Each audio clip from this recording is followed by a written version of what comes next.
I'm Marc Maron. I hope you enjoyed the film. How do you feel? Good?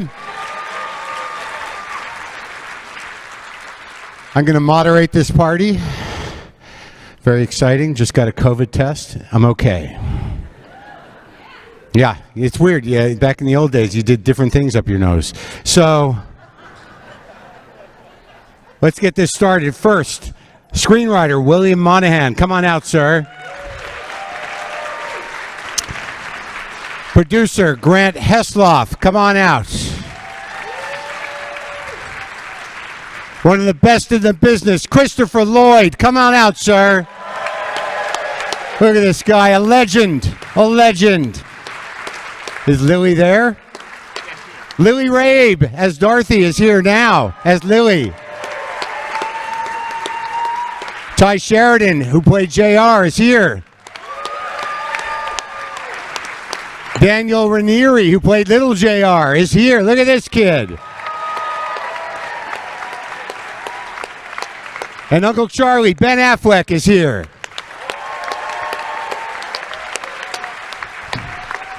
There's your cast. Amazing. How many times have you seen the movie, Ben? Several, as a matter of fact. But this was a real treat seeing it here. This is a beautiful theater, and I love the movie. It was a lot of fun. Oh, good, good. So I guess I want to start here with the writer, with William. So now, when you take a book like this, what were the biggest challenges of making it into a film? What did you have to leave? What did you have to, finesse? Well, I mean, one thing, I was apprehensive about it because it's a very popular book. Mm-hmm. A lot of people, it's their favorite book. Really? And I found that out after I'd said yes. And so then you get a little nervous about it. Did you talk to the writer? No. That's always good. Just keep him out of it. I hope he's here. And, it's the usual thing. You've got a 400- or 500-page book, and you've got to make it play. Yeah. At 115-odd pages. How long did it take? Did you have read-throughs during that? Did you have read-throughs during that with the actors and stuff? Oh, God, no. All right. I mean, this was lockdown. Solo job. I was trapped in a cottage on the coast of Massachusetts, and I've just met everybody over the last couple of days. Had you read the book, Ben? I had read the book. Clea Duvall, who's a fine actress, gave it to me. I loved it, and then all of a sudden, next thing I knew, several years later, I got an email out of the blue from Grant and George, and it was one of the rare times where sort of something falls from the heavens on your head that's good, And now you work with, this is the first time you've worked with Clooney as a director, right? Yes, acted in a movie that he directed, yeah. Uh-huh. And in terms, I'm going to ask all the actors this, in terms of other directors you've worked with, what's it like working with him? How is he different? I mean, George is a very, very gifted guy, both as a director, producer, and an actor, and he's also very talented at, because not all actors are, being able to communicate what it is that he does and how you can do it. And it's really, it's such a pleasure and a luxury to work for somebody who's done your job so well for so long. He's a brilliant kind of shorthand, and the notes are very playable. You always feel like an idiot for not having thought of it yourself. And every now and again, it's not a note. He goes, "Come here." He walks you over to the monitor. Inevitably, I play the second half. You just look at it and go, "Yeah, okay." That's it? Great. And Lily, you do a lot of theater. It almost felt like the sets of this were almost like a play at times. It felt like it was the ensemble element of it felt like a play to me. Did it feel like that? Well, and also just having such beautiful language to sort of get to live with, and then the space between the language was so exquisite in the script and in the film. And how was working with George for you? Same as did you feel that way? Yes, same. I liked him a lot. He's an incredible leader, and he has so much joy that he brings in every day. He's really an actor who loves acting, he loves directing, and he loves actors. And one of the great things he would say sometimes after 1 or 2 takes, because we really maybe got 3, is, just surprise me. And he meant it. He's an amazing guy. I talked to him recently, and I don't think anyone will ever say anything bad about George Clooney in the history of human beings. Oh, give me a minute. I will. Hold on. I'll say some bad shit about him. Great. And I know it all. Exactly what Grant is his producing partner. So let's hear a couple of bad things about George Clooney for everybody. He looks terrible when he wakes up in the morning. Okay, so you can all feel about. No, I'm kidding. No, I know you're kidding. Yeah. What for you in producing it? Did you get exactly the movie you wanted, or did you have to make some compromises? Or was there anything along the way that became a challenge? No, we made exactly the movie we wanted. We got to cast who we wanted to cast. We got all the right people. We had a beautiful script. COVID was a challenge, and I think everybody can speak to that. That's a tough way to shoot a movie, but no, we didn't have to compromise. That's great. Yeah. Christopher. Yeah. I think yes, Christopher Lloyd. I think you, and this is not meant as an insult, I think you might be the only one among us that might have been, around during the time that this movie was made in terms of being conscious. Did it feel like the early 70s to you?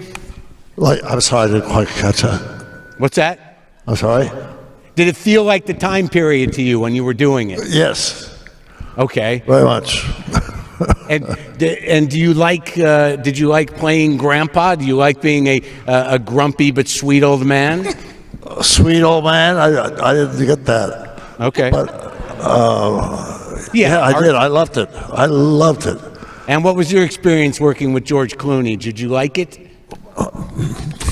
I mean, really, what's not to like? He's wonderful. Oh my God! I mean, so easy. I'm sorry. I wish I could dig up some dirt, but it ain't happened. He's just great Nice to guy. work with. All right, let's talk to the 2 JRs. Daniel, how are you, man? How are you? I'm doing good. I'm okay.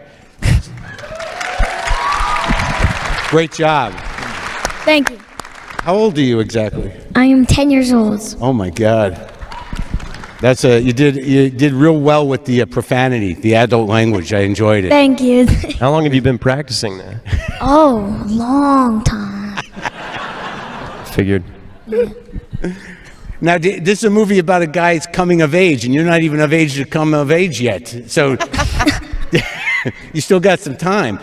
But what was the experience like for you? Was this your first big movie, obviously? Yes, and the experience was just great. And having George directing it, even though this was my first movie, Yeah. George is probably going to be the best person or the best director that I ever worked with. And Ben, God. Tye, Lily, Christopher, they all were like, we got so close, and the connection like in the movie is like in real life now, because we all have a connection and we're all like one family. So you all live in the same house now? No, but no. Do you have brothers and sisters in real life? No. Oh, just you. So now you do have a whole other family, and you got Yeah. a new brother. That's great. I got an older brother right here, Tye. That's right, always, buddy. So Tye, how old are you? 25. 25? 81. Wow. That's right. I think you guys could tour together after this is all over. Now, Who's going to be the front man? I think there's a weird question, but I'm curious about it because there were people in my life that were much like Uncle Charlie. I think if you come from a family where, everyone, whatever your father's situation is, but was there something you could relate to in this character? Can you identify in your mind when your coming of age was? I mean, I think there was a lot of things I could relate to, but yeah, I was kind of like Daniel, I worked on my first film when I was 11 years old. Oh, wow. and was with Terry Malick on a movie called The Tree of Life. Now, was he a good guy? He's the best. Oh boy. Okay. Who was better, George or him? There you go. Ask George. Put you on the spot. Sorry, but Well, what do you think, Ben? I love everybody. puts it right on Ben. But They have yeah, no, similar styles of working, don't they? Do I? I said they have similar styles of working, don't they? Oh, very. Totally, exactly the same. George is a little bit more scatterbrained. Just kidding. Then Terrence Malick. That's a Who joke. we're talking about? It's irony, I think. I get it. So you grew up in show business, so you can't really identify. Well, not really. I didn't really grow up in the show business. I grew up with a crazy family like JR.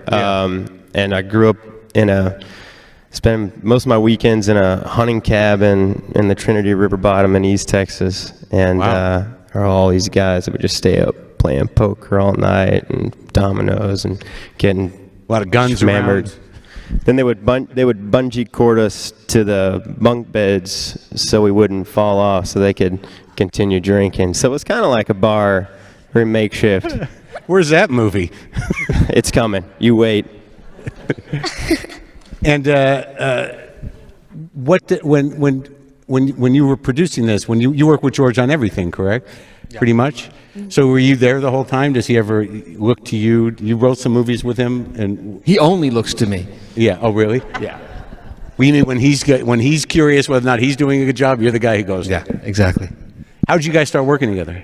We met in acting class when I was 19 and he was 21. And you've been working together that long. We've been best buddies since then, and then we started working together about 25 years ago. Wow, that's a long time. It's a long time. So he was your sort of coming of age story. He was George Clooney. he was really part. You have no idea how much he was part of my coming of age story. I do. You're still together. Well, I probably can't tell this story. Now you have to. I'll tell you later. Okay, fine. Lily, what do you want me to press him? I mean, what the fuck you want from me? Come on, we're not going until you do, man. Lily, how did you get cast in this? What was the process? I was sent the script before the holiday. I was asked to make a tape, and very often you do that, and you send it out Sure. into the ether, and you wait, and then maybe you hear something months later. This was like so fast. I got the call that George wanted me to do it, and I hung up with my agent, and I called back, and I said, but I get to do the whole thing, right? There won't be two of me, or two actresses playing a part. And then we had some date stuff we had to work out, but we persevered. That's good. For Grant. But yeah, that was the process. It was very fast. He's fast. The days he really has such clarity of vision and focus, and you know that the ship is being steered in the right direction. And that was my experience from the first moment. Well, yeah, it must be great to go to work every day and just see George Clooney standing there saying, okay, here we go. It's not bad. So, Ben, did you have anybody in your life that reminded you of the character that you are? Yeah, actually, quite a bit. I mean, for one thing, my father was a bartender and a guy who didn't go to college and was a working guy and had a lot of resentment, but, reverse class snobbery, I guess. But he really loved books and language and writing, and he's a very good writer. I am the age, more or less, that these guys play in the movie. So all of this stuff was really easy for me to connect to. I also had a couple of really important figures in my life who supported me and encouraged me at key moments. My godfather, Jack, is one, and I had this is sort of a cliche, but I had a great drama teacher in high school whose belief in me allowed me to endure in total oblivion the completely thorough rejection that I experienced for the first, 5-6 years when I moved out here. And that's an incredibly valuable thing. I don't know that I would have kept up without that. And that happened in high school, huh? Yeah, he was Matt Damon and I met in that class. Well, we knew each other a little bit before that, but we got to be really close friends. This was one of those great teachers, those great mentors. You hear about them. Yeah. Play an incredibly important role in people's lives, and you're lucky to come across them. And it was a guy who took acting and theater and writing and directing really serious. It was this massive public high school, and somehow we were lucky enough to have this great teacher who really cared. And it was the kids really looked up to him and sort of wanted. It's so much more effective when a role model is somebody you want to be like, versus somebody who's telling you like, hey, don't do this, don't do that, and we wanted to please him, and that's where I learned sort of the value and virtue of, if nothing else, you could work as hard as you possibly could. It's a lesson that stayed with me. That's amazing. Now, is this guy still around? Yeah, his name is Jerry Specca. He's a great guy. I've done a number of interviews and stuff with him and features, and he's a big part. He's in Gone Baby Gone, standing against the wall as the cutaway of I mean, he's great. And everybody who's been, and Max, who's in the movie, was also in his class, and a lot of really good actors have been through there, and I think they're in business largely because of his encouragement, and because also, he in the way that Uncle Charlie understands that love and honesty are the same thing, and there's a contemporary kind of form of parenting whose instinct is to sort of shield kids, and it's all okay, and we get participation medals, and you're great, and you're wonderful, and children know if they're not doing something particularly well, or if something's painful, and if you don't validate that and go, yeah, that's too bad. I mean, I would know if I'd say you're no good at sports, give it up, But, by validating that, the people that I really respected as a young person told me the truth. And so that when they told me they loved me and they believed in me and I could do this, I thought they were telling the truth too. And that's a lesson I took with me. And all of the wonderful writing in this from the book and that Bill brought to life and George made was very congruent with that idea. And so that meant a lot to me. Wow, so it's almost like you were, born to play this guy. Well, see how it does. I mean, how about you, Tye? Did you have somebody in your life that made that kind of impact?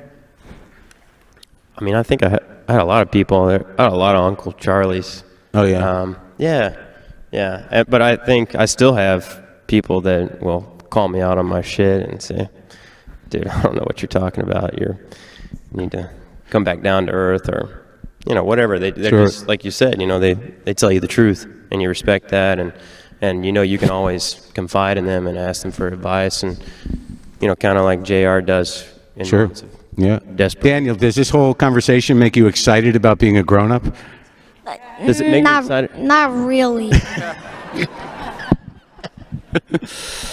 How about you, Lily? Were there important teachers that you remember, like in drama or anything else?